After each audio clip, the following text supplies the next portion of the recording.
di torsi dia ini benar-benar ketika kita sudah di gigi yang pas langsung masuk dia transmisinya ngunci, dan transmisinya ngunci lock up-nya juga bagus ya. Udah kelihatan tuh lautnya, ini sawahnya bagus banget. Surprisingly jauh lebih stabil bodinya ketimbang yang Koko kira. Halo sobat Koko Mobil, welcome back to our channel. Kembali lagi dengan Koko Timothy Rubino, dan ini Chevrolet Trailblazer yang akan kita bawa ke Surabaya. Kemarin siang kita sudah bikin videonya dengan nuansa pemandangan Bali di laut. Dan hari ini kita juga lagi di Bali nih, bisa kelihatan nih jalan Dewi Sri yang terkenal banget rame. Bisa dilihat keliling. Nah ya, jadi kru Quick Clean itu hari ini di sini, dan kita tadi saya sudah perpisahan gitu Koko ya, karena kita mau balik duluan dengan satu kameramen kita yang biasanya edit di Koko Mobil. Nah, Koko ingin cerita pengalaman, sekalian mumpung kita bawa ke Surabaya, kita nyetir, gimana sih rasanya trip sekitar 450 kilo ya sampai ke Surabaya, gimana rasanya pakai mobil leather frame, torsi besar, tapi katanya biasanya limbung kalau keluar kota bikin mabuk kok segala macam. Konsumsi BBM-nya berapa segala macam, kita akan langsung riset, dan kita akan sambil cerita di jalan, nanti naik kapal juga segala macam sampai di Surabaya. Ikutin terus videonya sampai habis. Oke, kita langsung mau jalan ke Surabaya. Kalau biasanya kita nyetir kayak gini cuman 10-15 menit untuk cerita dari sisi interior. Hari ini kita akan nanti sampai selesai video harusnya di Surabaya 38.299 kilo. Jadi harusnya perkiraan sampai Surabaya sekitar di 38.750 perkiraan harusnya. Oke, ini tadi udah sempat dipanasin sedikit, kita sempat jalan tadi pagi. Sekarang aku akan reset ya.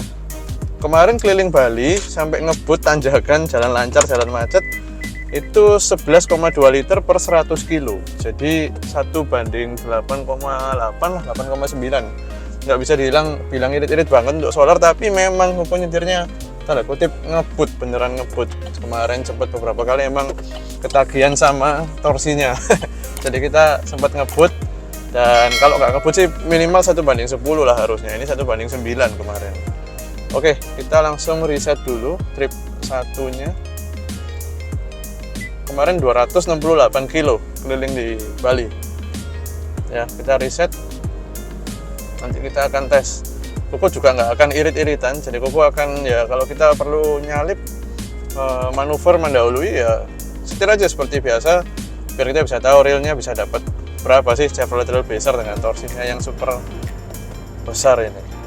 Oke, let's go.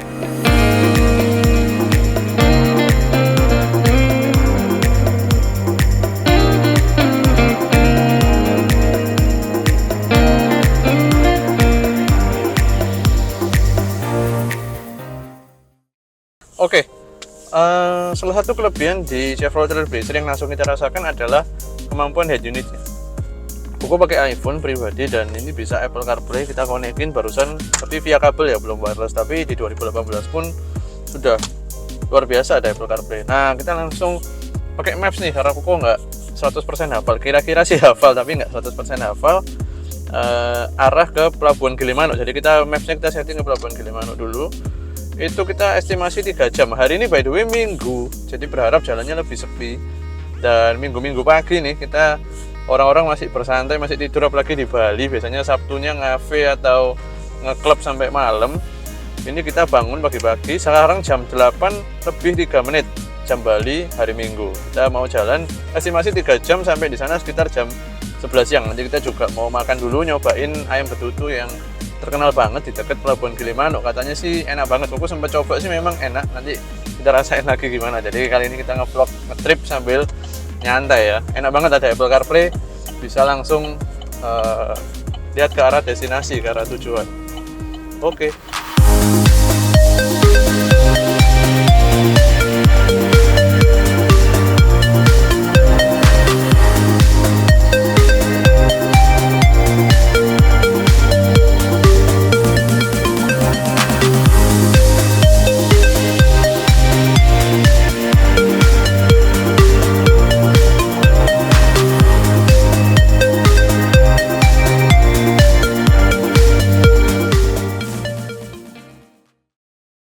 Oke, sekarang kita nggak tahu daerah mana, tapi kelihatan ya di kamera, harusnya kelihatan bahwa ini daerah Bali yang luar kota ke arah Gilimanuk gitu.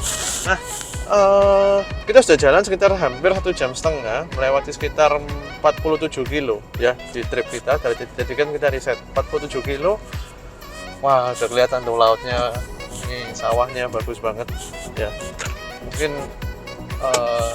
apa ya, mobil ini tadi kita jalan 47 kilo kan jalannya berliku-liku banget ya Bali, nyalip segala macam, terus kecepatan rendah, harus tanjakan, nyalip segala macam.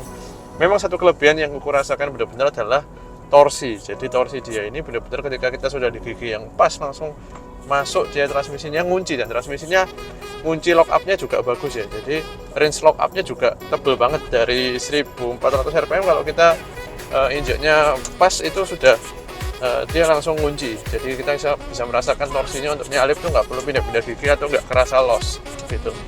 Nah, kalau ngomong body roll atau mual nggak kok, intinya jadi penumpang kan. Body roll itu artinya bodinya goyang kanan kiri secara vertikal ya.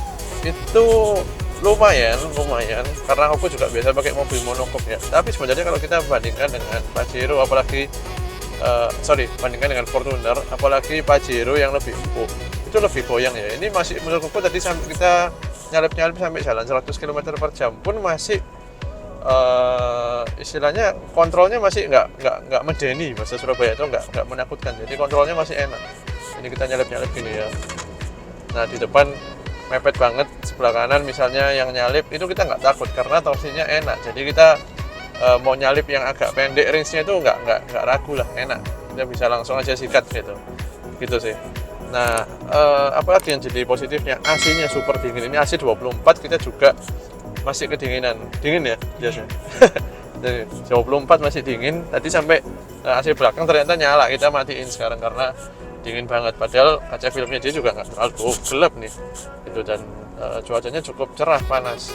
Nah, ini naikkan, turunan, belokan untuk sebuah SUV leather frame masih sangat enak dan cocok torsinya untuk nyalip dijalankan belokan tanjakan seperti ini. Nah, 48,8 kilo, kita punya average speed 33,4 km/jam dan average consumption-nya 9,1 liter. Jadi pas 1:11 ya. Jadi 1 liter 11 kilo. Ya nggak irit-irit banget untuk solar, tapi nggak bisa dibilang boros juga karena tadi juga nyetirnya juga cukup agresif. Kemudian tadi juga banyak merambat ya, kemacetan segala macam. Cuman memang di Bali ini enaknya nyetirnya jalan berliku ini bikin kita semangat nyetirnya dan nggak ngantuk. Kemudian pemandangannya juga bagus. Cuman kalau kita bawa penumpang, apalagi SUV leather frame seperti ini, bawa penumpang di belakang, kemungkinan kalau nyetir kayak gini untuk porsi kita dari depan aja, yang belakang pasti udah mual, yang depan masih aman gitu. Itu sih 1:11, 49 kilo, dan masih tersisa di Apple CarPlay-nya 82 kilo untuk sampai ke Pelabuhan Gilimanuk. Kita lanjut lagi.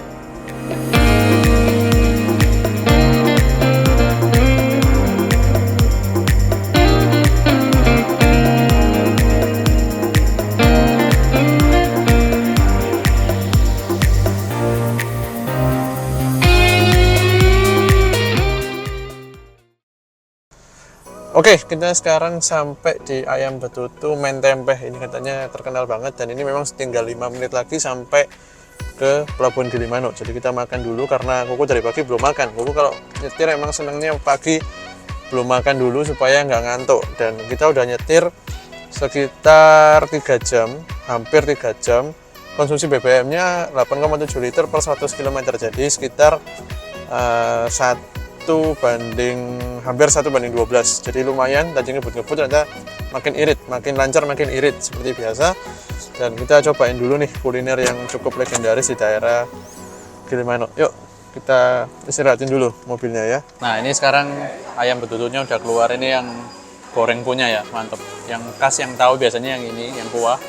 Ini dua-duanya katanya terkenal. Nah, kita ngisi perut dulu supaya nanti siap nyetir lagi. Habis ini nggak lama kita masuk ke kapal. Oke, kita makan dulu.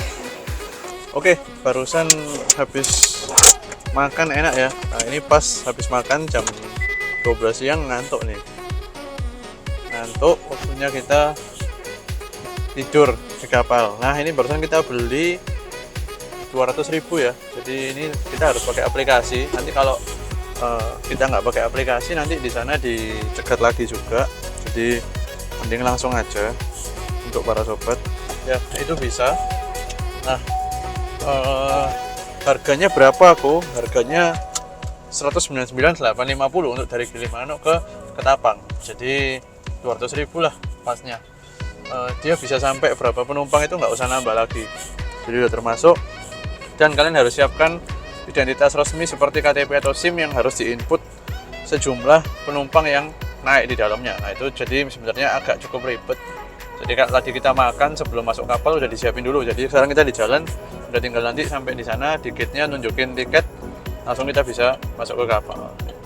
Oke, kita langsung gas ke Pelabuhan Gilimanuk. 5 menit aja dari ayam betutu yang terkenal ini, 5 menit aja. Oke, sekarang kita masuk di pelabuhan. Ini sudah ada gate-nya ya. Nah kita langsung nanti tinggal tunjukin aja e-tiketnya.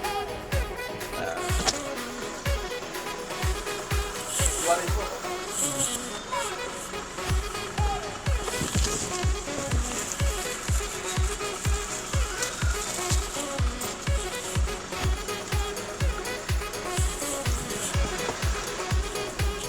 Oh ini dari Kabupaten Jembrana, fasilitas parkir Gilimanuk. Kayak gini-gini ya, cuma 2.000, kenapa nggak digabungin ya tadi di aplikasi? Udah jelas ya, mungkin karena ini memang retribusi daerah, sedangkan ferry atau mungkin ASDP punyanya si pemerintah. Nah ini kita naik ke atas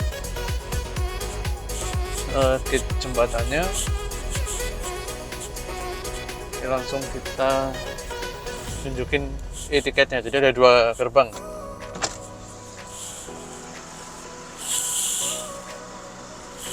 Jadi udah nggak perlu print ya, tiketnya e-tiket semua, elektronik tiket langsung.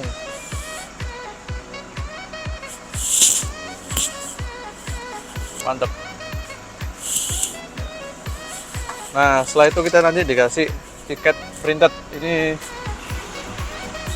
ya, satunya mobilnya, satu boarding pass untuk orangnya. Siap. Nah ini kondisi juga nggak seberapa antri ya, jadi kondisinya kosong juga. Nah ini kelihatannya langsung masuk deh. Oh iya, itu kapalnya standby ya, langsung masuk, berarti kita langsung masuk kapal. Enak ya, nggak pakai antri. Hari Minggu juga mungkin agak sepi. Wah pemandangannya luar biasa, memang Indonesia paling indah ya pemandangannya. Kapal juga masih kosong tuh, baru 2 mobil. Oh ya.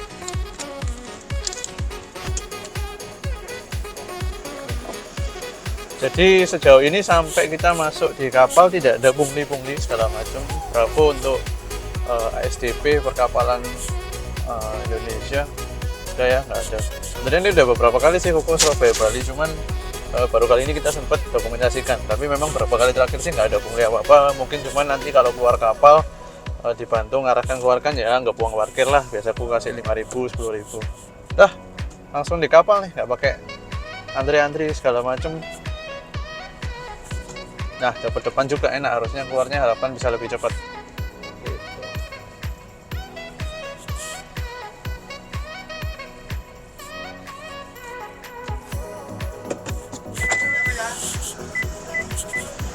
Jadi kalau di kapal memang parkirnya harus benar-benar mepet ya.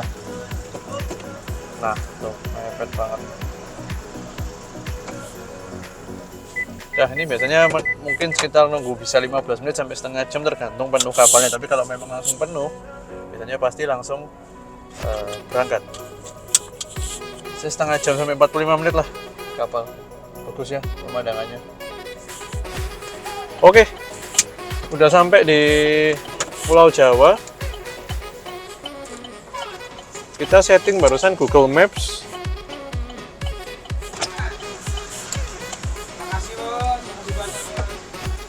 Jadi kita setting di Google Maps ke daerah rumah Koko, Surabaya Timur. Itu dari turun Ketapang ini 6 jam 12 menit. Ya, sekarang kita di persis jam setengah 1 siang hari Minggu. diharapkan tulisannya sih sampai sekitar jam 6.40, 6 jam ya.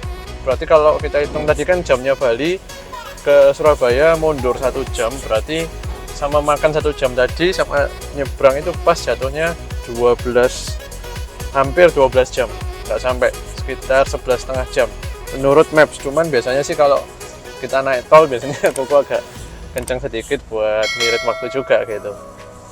Oke, nanti kita lihat lah. Ini sekarang konsumsi BBM karena kita nyala hampir satu jam sih malah mungkin kita nyala.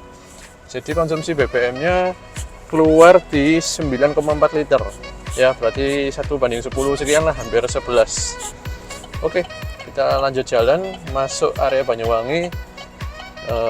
Jalannya yang agak bikin capek biasanya sebelum masuk tol ya. Kalau sudah masuk tol dari Probolinggo Timur biasanya udah cepet. Nah, sini ke tolnya itu yang biasanya makan waktu mungkin 3,5 sampai 4 jam. Semoga lancar hari Minggu, nggak banyak truk, semoga. Oke.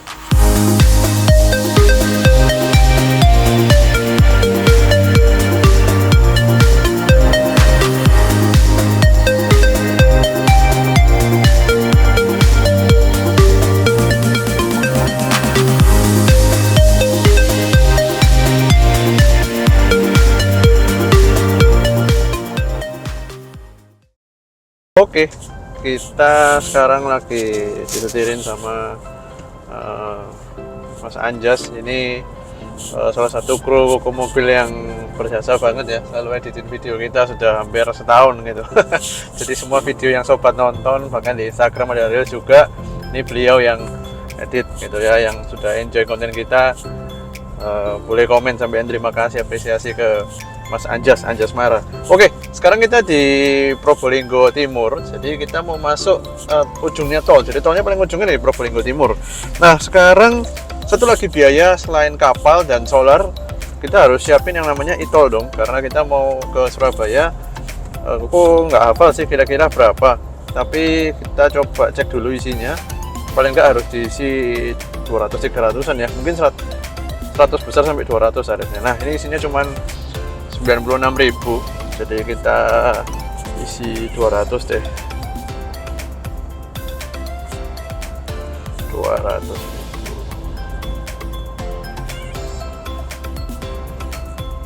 Oke, kita isi 200. Bisa pakai BCA sih. Oke, saldo sekarang 296.000. Nanti begitu sampai Surabaya Koko akan report. Jadi totalnya kita Bali sampai Surabaya, Bali daerah Denpasar lah, Denpasar atau Kute, daerah Kute, berapa habisnya biaya pakai Chevrolet Trailblazer. Tarikannya ringan ya, bener-bener nyalip tuh enteng banget, cuman bodinya agak besar, jadi kalau nyelip waktu kita manuver mesti sedikit was-was lah, sedikit hati-hati. Memang karena nggak sekecil mobil kecil, tapi bodinya yang besar serta tinggi itu juga punya kelebihan, yaitu kita jadi pede waktu mau nyalip ya. Jadi pede, kalau lawan truk juga nggak ada masalah. Coba ini mungkin ada solar, kita coba isi solar dulu, siapa tahu ada. Belum habis sih, cuma jaga-jaga aja. Tankinya gede banget, sekarang posisi setengah, masih kurang sedikit, padahal kita berangkat itu cuma 3/4 lebih dikit ya. Bayangin, sudah 325 kilo tripnya, dan sekarang konsumsi BBM-nya 1/11. Mantap ya, 1/11. Kita coba isi aja. Let's go. Oke, sekarang barusan masuk tol Probolinggo Timur, gantian Koko lagi yang nyetir. Mungkin di kamera agak sedikit gelap ya, karena udah mulai sore. Kita jam 4:30 sore, 16.34. Surprisingly jauh lebih stabil bodinya ketimbang yang Koko kira. Ya itu efeknya, bandingannya dia memang lebih kaku dari Pajero ketika di jalan yang biasa. Tapi ketika kita naik di tol seperti ini, sekarang kita jalan 130, benar-benar untuk sebuah SUV leather frame yang tinggi banget. Kalau kalian tahu itu ground clearance-nya tinggi banget. Ini sih benar-benar stabil. Dan Koko suka lagi gear rasionya dia ini sangat panjang di G6 ini, full untuk cruising, karena mungkin menyesuaikan dengan torsi yang besar, dia memanfaatkan momentum itu ya. RPM 2000, kita itu jalan di 130, jadi RPM-nya cuma 2000. Bahkan di Fortuner sih setahu ku RPM 2000 di G6 itu sekitar 120-an. Kalau di Pajero juga kalau nggak salah segitu. Jadi ini gear ratio-nya cukup panjang dan membuat kita cruising-nya jadi santai. apa ya, feelingnya enak lah, RPM-nya nggak ngeden, rasanya mobil ngelunyur aja gitu. Memang kalau konsumsi BBM-nya nggak terlalu irit sih, di 130 gini dia 1:10-an lah, nggak bisa lebih, 1:10-an untuk konstan di situ. Tapi ya balik lagi, emang di atas kecepatan 100 sudah nggak bisa mengharapkan efisiensi, kecuali beberapa diesel dari Jerman, dimana dia dipakai di mobil sedan yang rendah, misalnya E-Class diesel, 5 Class diesel, 5 series diesel, itu dia mesin diesel 2000 cc nya dipadu dengan 8 speednya, itu benar-benar RPM rendah, serta dia sangat aerodinamis sehingga bisa benar-benar irit. Kalau ini kan tinggi banget ya, jadi semakin kencang speednya, semakin kerasa perbedaan yang disebabkan oleh bedanya aerodinamis mobil pendek dan mobil tinggi, gitu para sobat. Itu penjelasannya. Jadi tapi ya masih 110 oke lah gitu. Oke, kita lanjut sampai ke Surabaya. Estimasinya di sini sih 1 jam 40 menit lagi, tapi kalau dari speednya segini harusnya kemungkinan kita bisa mengejar si Google Maps, kemungkinan jam 6 udah sampai di Surabaya Timur. Oke, kita lanjut jalan.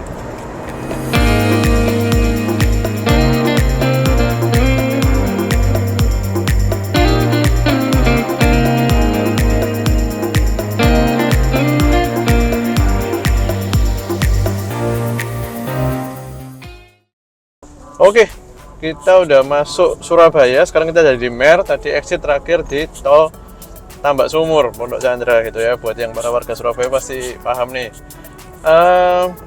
Gimana kesimpulannya, Ko? Aku akan berikan 2 kesimpulan dari segi Chevrolet Trailblazer-nya, pengalamannya. Yang kedua dari segi data-data mengenai tadi berapa jam dan habis berapa segala macam perkiraan gitu.